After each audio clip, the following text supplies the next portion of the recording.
Welcome back mga kalapatids. Late na nga tayo nagpakain. Kararating nga lang natin, gabi na.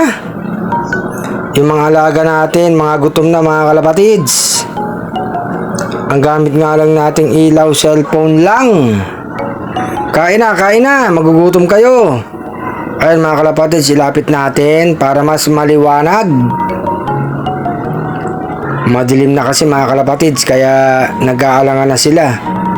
Hindi na gano'n nila makita. Ang importante, makakain sila mga kalapatids. Dahil mahirap pag gutom sila magdamag. Kahit malaman na lang sila ng konti mga kalapatids, ayos na yan. O ito tubig, inom na kayo mga uwaw na uwaw mga kalapatids. Dahil din sa init ng panahon, kaya mabilis mauhaw ang mga ibon. Sige, si Batik nanunuka pa. Inom ng inom para mapawi yung uhaw nila mga kalapatids. Kahit paano nakatuka na sila. Okay na yan. Bukas ang umaga na lang natin sila papakainin ng mas marami.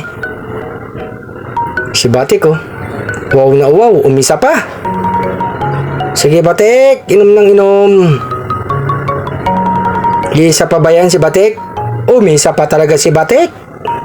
Wow na wow ang babaeng ibon mga kalapatids. Ligo ko pa ng tubig. Sige inom.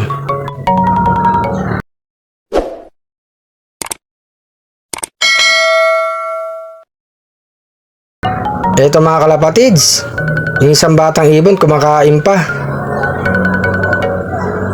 Tapos itong isa mga kalapatids, si Black. Ayan, dalawang batang ibon na mga kalapatids. Sa Batik, ayun, mukhang busog na. Nakatayo. 4 na silang kumakain mga kalapatids. Nabitin pa sa pagkain. Anong oras na nga tayo nakauwi mga kalapatids? Kaya kailangan pakainin din natin yung mga ibon natin. Tapos dito, nasa taas na si Lady RC, busog na yan mga kalapatids. Mahirap kasi pagka gutom sila mga kalapatids. Kaya kailangan kahit na late na, magpakain na tayo ng mga flyers natin. Dito nga kasi sa taas mga kalapatids, walang ilaw dito. Kaya kailangan umagang pakain natin. Wala tayong magagawa, ginabit tayo ng uwi mga kalapatids. Kaya kailangan mapakain sila. Kain pa rin ng kain yung 4 mga kalapatids. Si Padrino, bigyan ko na ng patuka. Nanuka ka pa? Madilim na nga. Ayan, kain ka na dyan Padrino. Pangwala yung ibon. Eto tubig, uminom ka na Padrino, alam kong uwaw ka na. Mauta ka Batik ikaw na lang mag-isa dyan Pinauna mo lang kumain yung mga kasama mo Tapos ikaw na.